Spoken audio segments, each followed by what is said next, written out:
Селям алейкум, сайгы телесержелер. Я рада приветствовать вас на праздничной кухне Софрага Буйрнус. Новый год – один из тех праздников, который позволяет собрать всех близких и родных за одним праздничным столом. И, безусловно, главной изюминкой этого праздника являются изысканные блюда, приготовленные с любовью. А поделится секретами приготовления праздничного блюда наша сегодняшняя гостья – народная артистка Крыма, художественный руководитель крымско-татарского ансамбля песни и танца «Хайтарма» Эльмира Налбантова.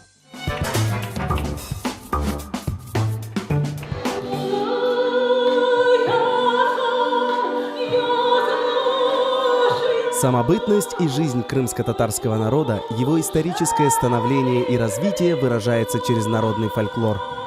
Героиня сегодняшней программы – руководитель легендарного ансамбля «Хайтарма» Эльмира Налбантова. В каждом своем выступлении она искренне признается в любви к Крыму и крымчанам, а также дорогим зрителям, которые со всей любовью и трепетом ждут ее творческих исполнений. Эльмира Ханым не представляет свою жизнь не только без песен и танцев, но и без активного участия в культурной жизни родного полуострова. Она достойно представляет свою республику и свой народ не только на территории Крыма, но и за его пределами. И сегодня Эльмира Налбантова в преддверии Нового года поделится с нами замечательным рецептом праздничного блюда на гостеприимной кухне Софрага Буйрнус.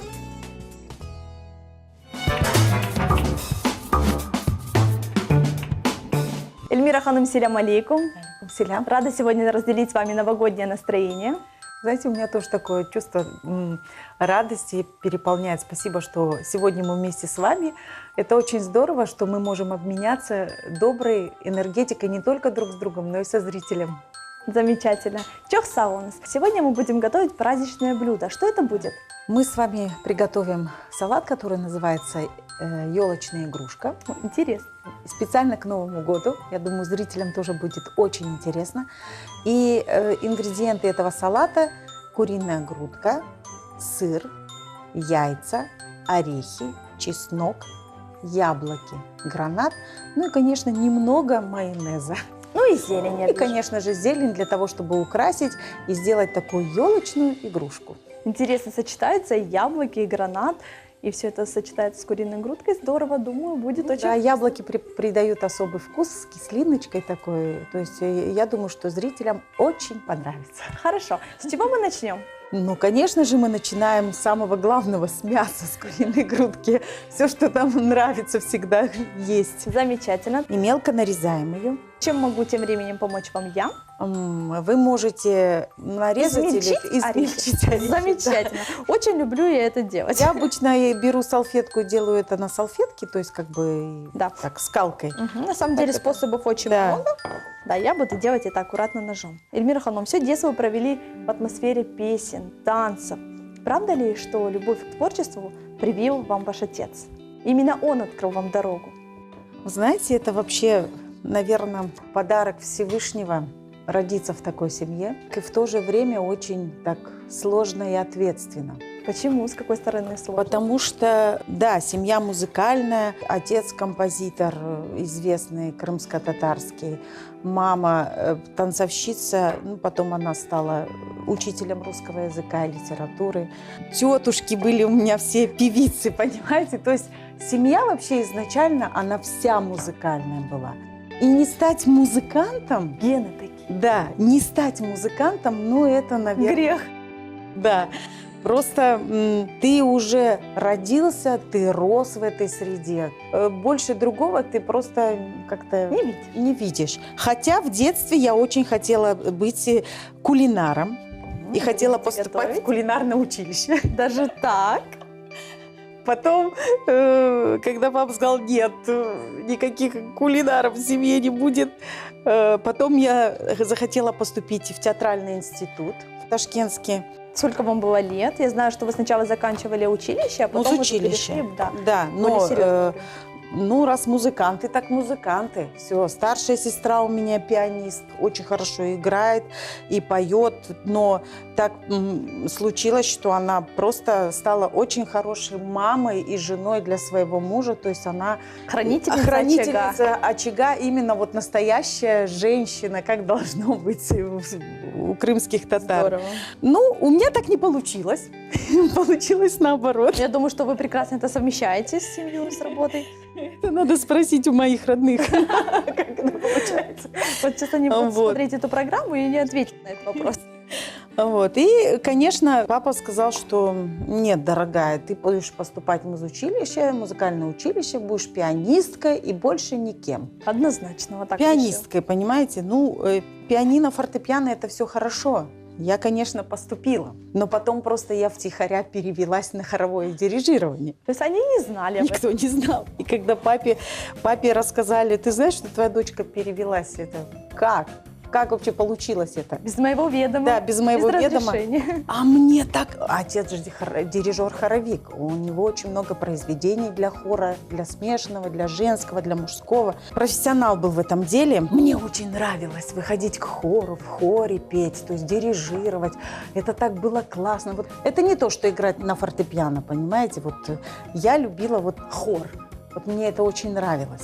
Я закончила хоровое дирижирование, я стала дипломированным дирижером-хоровиком. Так Как вот. отреагировали близкие на Ничего, то, что просто- вы поменяли специальность? Просто, вы знаете, очень все думают, что хоровое дирижирование это очень легко, очень быстро учится, быстро там пошел, подирижировал, руками помахал. и Вот пошел, я, и если честно, ушел. так и думаю.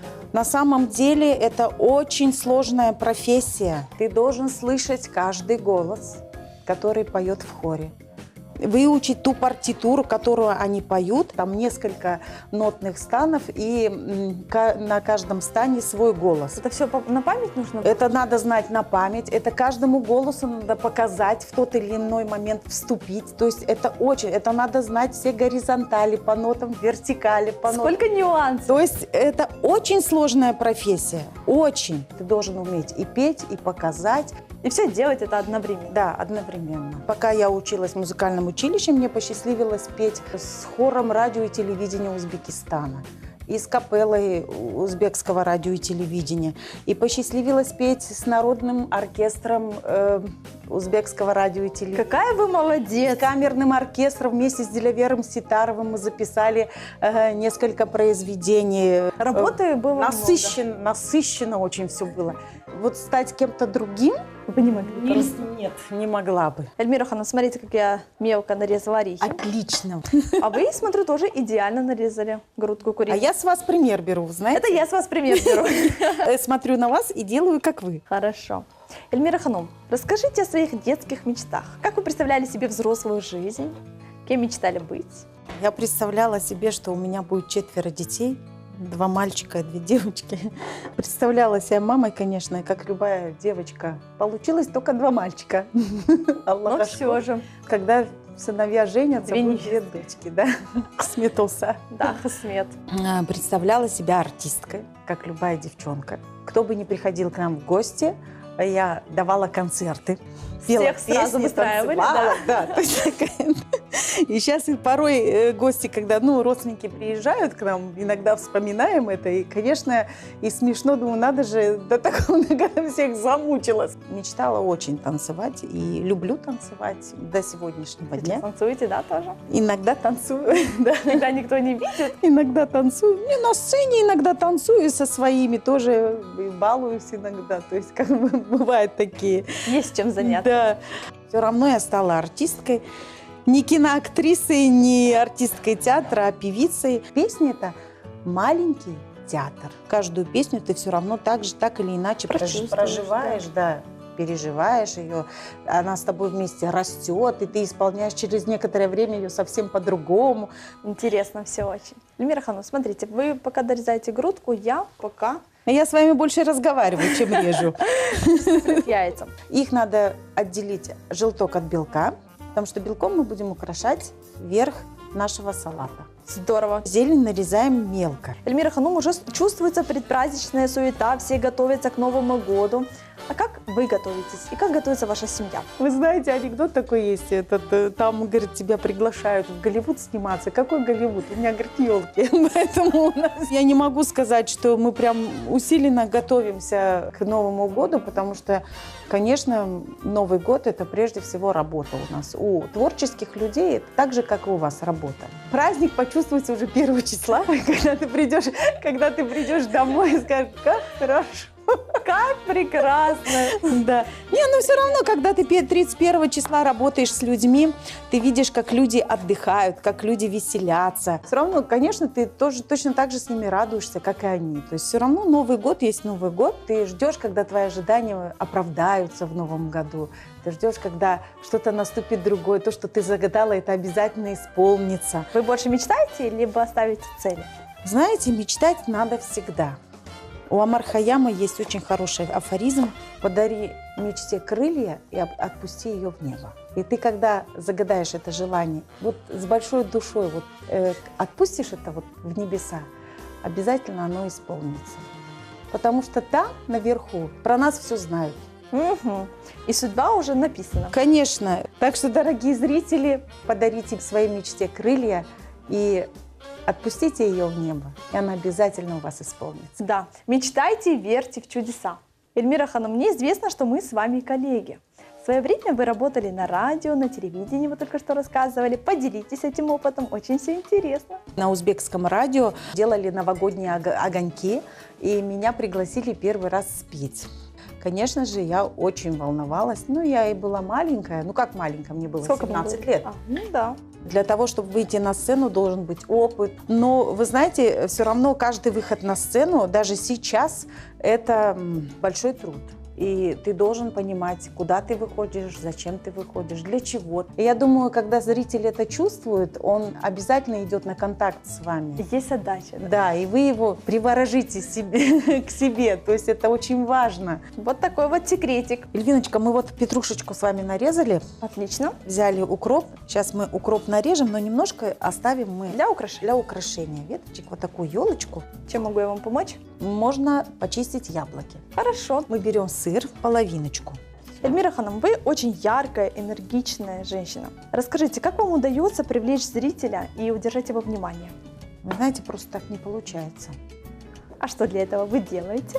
Вы знаете, самое главное, чтобы ты любил зрителя. Выходя на сцену, любил каждого, кто сидит в зале. Каждого. Каким бы он ни был. И хотя иногда бывает, знаете, очень колючий зал. Да? Да. Как вы это чувствуете? Зритель колючий, не зал, а зритель. Выходишь, и ты чувствуешь энергетику. Даже если один будет колючий такой сидеть. Но, знаете, проходит время, буквально 1-2 песни. Ты начинаешь с ними общаться, разговаривать. Все, человек меняется. Раскрепощается. Да. Проходит 1,5-2 часа, все, зритель вообще другой. И ты понимаешь, что ты можешь с ним делать все, что тебе нужно. Управлять так, как нужно, да? Да. Интересно. То есть это тоже определенный, не гипноз, но психология, наверное. Конечно, ты читаешь определенную литературу, ты смотришь на других артистов, как они работают. И даже порой, я же еще преподаю вокал, даже от студента, который приходит к тебе, от тебя чему-то научиться, ты учишься у них. Даже так? Даже так. Чему можно научиться у студента? Он ведь молодой.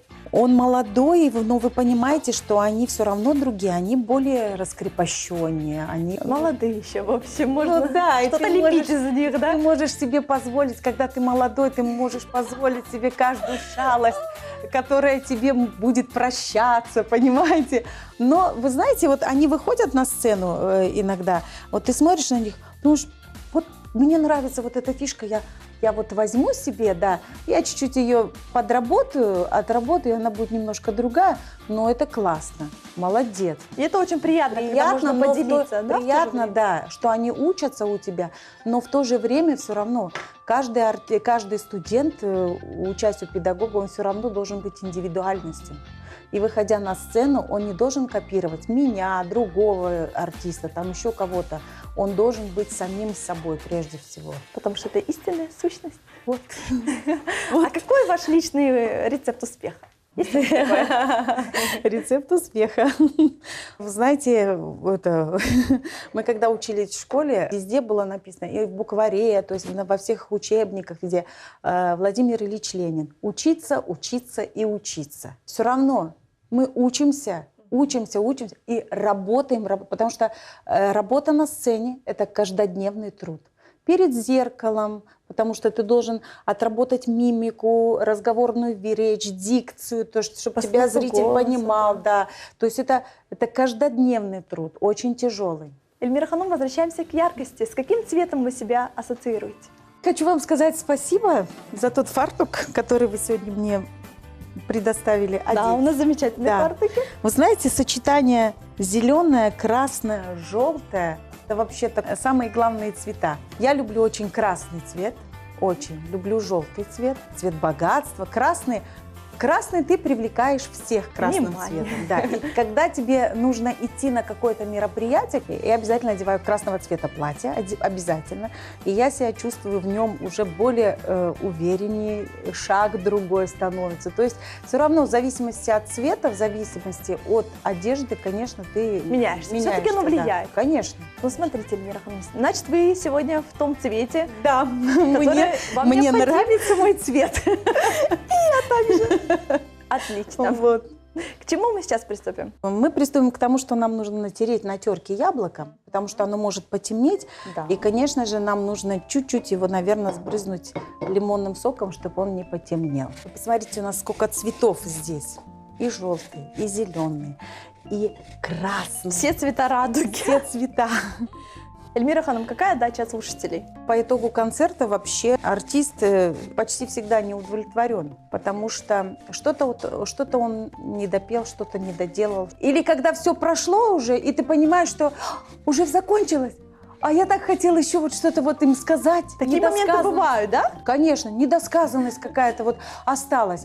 И с другой стороны, знаете, это хорошо, когда остается, или зритель выходит из зала, а мне, говорит, не хватило. Я бы вот еще бы посидел, вот послушал бы, пообщался. Очень хорошо, когда остается недосказанность, потому что в следующий раз обязательно зритель обязательно придет к тебе и захочет услышать дальше продолжение. Что же ты ему не досказал? Что дальше? Понимаете, да. И то же самое у артиста. Он, когда выходит на сцену, я вам это не рассказал, и я хочу вам об этом донести. Очень такая профессия сложная и в то же время... Вот я теперь задумываюсь, артистом становятся, либо им рождаются? Талант дается Всевышним, а как мы его развиваем, это уже зависит от нас. Поэтому очень важно, когда и родители помогают своим детям вот найти себя в жизни. Стремишься к тому, чтобы вот достичь чего-то. Это очень нужно, важно. И тоже прилагаешь к этому усилия. Конечно, это определенно. Мы сейчас вот так польем. Добавили вот немного лимонного сока. Смочили.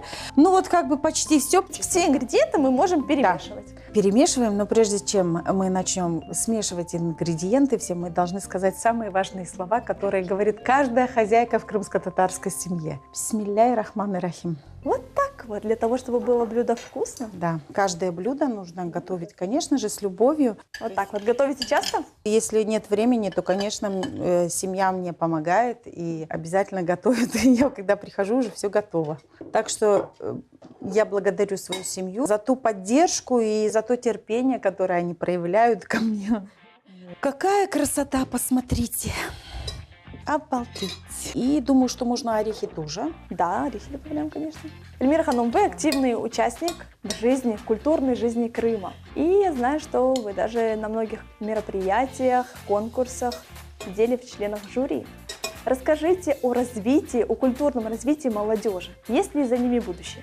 Молодежи нужно доверять. Молодежь у нас хорошая. Хотя говорят, вот время, молодежь такая. Нет. Я думаю, что время всегда одинаковое. Просто люди по-другому. Век кибернетики и век такой, что он быстрый такой, и интернет, и технологии другие, да. Просто видение другое. И по-другому молодежь на все это смотрит. И порой у молодежи есть очень креативные мысли. Конечно, они должны услышать, что говорят старшие.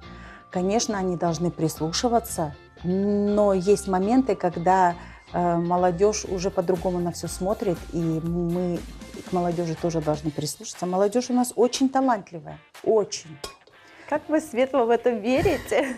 Я просто это знаю, что она очень талантливая, просто ей надо чуть-чуть помочь. Подтолкнуть, Да, направить, и хорошо, что сейчас вот у нас проходят очень много конкурсов интересных. Вот буквально несколько дней назад прошел конкурс крымско-татарской музыки, танца и песни, который Расскажите, в будущем кто принимал будет участие. называться «Дервиза». Когда у тебя цель праведная, то есть истинная, так к этой цели тебе помогает идти весь мир. Столько участников много. Последний конкурс уже, мы были в жюри. У нас талантливой молодежи очень много. Каждый из них, конечно же, творческий человек, и в то же время он профессионал. В общем, я хочу сказать, что было 170 человек награждаемых. Очень важно, когда человек не сам в соку в своем варится, а тебе помогает государство, тебе протягивает помощь депутат Госдумы, то есть министр культуры. Понимаете, это очень важно. Это здорово. В наше время это важно, очень хорошо. да, это Для того, хорошо. чтобы стать на ступеньку выше. Конечно, Что и конечно. Ильвиночка, прежде всего, давайте мы один чесночок раздавим вот сюда. Это в садике было такое стихотворение. А я, братец, чесночок, чесночок, припекаю язычок. Язычок. Так, какая память у вас хорошая, Эльвира Ганум. Добавляем 4 столовые ложки майонеза. Не могу не упомянуть о нашем крымско-татарском ансамбле «Хайтарма», где вы являетесь руководителем. Расскажите о пути становления ансамбля. Хайтарма. Вы только вслушайтесь в Название это слово. поет. Просто хайтарма.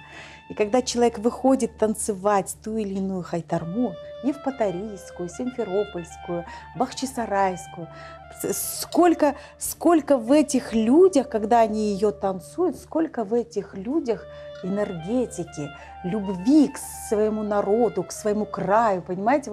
То есть это ни с чем не сравнимо.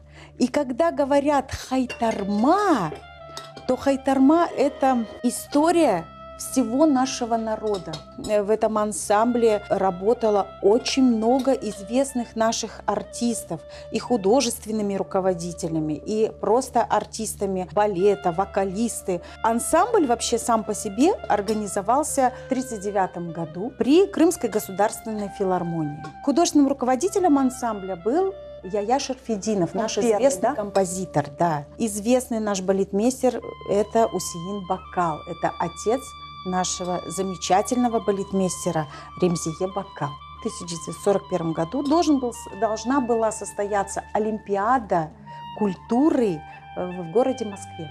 Но, конечно, мы все понимаем, что началась Великая Отечественная война. Артисты ансамбля стали работать агитбригадами на полях сражения. В этом ансамбле начали работать Сабрия Реджепова, Эдие Топче, Зейнеп Люманова. 1944 год, депортация, поэтому в Крыму ансамбля не стало.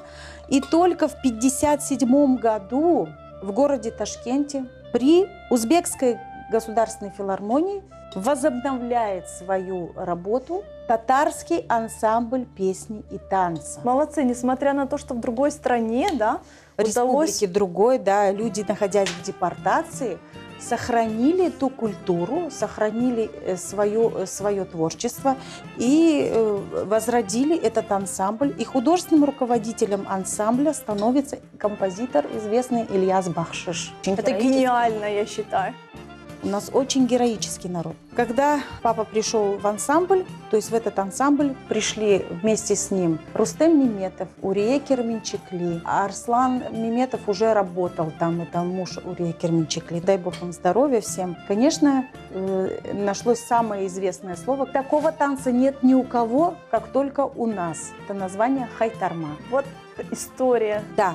И в 1965 году ансамбль называют хайтарма. И я хочу сказать, что после отца были художественные руководители. Это известный певец Февзи Белялов, наш скрипач Дилявер Бекиров. И, конечно же, Ремзие Бакал, кому мы сегодня низко кланяемся за ее труд, за ее любовь к к танцу, к ансамблю. По сегодняшний день, да, это Хайтарма, это душа народа, кузница кадров. И все, что связано с крымскими татарами, с культурой, Всё это хранится есть в этом ансамбль ансамбле. Хайтарма. Да. Какая замечательная история. Такой тернистый путь прошел ансамбль для того, чтобы сохранить и сегодня это все показать и передать нам. Давайте приступим к оформлению. Да, мы это сделаем как снег. Самый важный праздник нашего ансамбля – это юбилейный. которому Сколько же лет вам исполняется? 80 лет. Машаллах. Мы вроде бы такие молодые, в то же время вот в то же время очень мудрые. такие, да, мудрые. Вот. И, конечно же, пользуясь случаем, можно я скажу нашим Конечно. зрителям, всех, кто знал Хайтарму, кто знает Хайтарму, кто работал в Хайтарме, если у вас есть какие-то фотографии, интересные сведения о Хайтарме, мы будем вам очень признательны, если вы с нами ими поделитесь. Практически вот такого материала нет нигде. И было бы здорово, если бы мы это объединили в один большой интересный документальный фильм. О, здорово. Я думаю, все впереди. Иншаллах, да. Выложили майонез. Теперь нам нужно выложить. Свой тертых белков, да? Да. Приоткройте занавес. Откуда черпаете силы для творчества? Вдохновение. Вот сегодня вы для меня вдохновение. Как приятно. А вы для меня.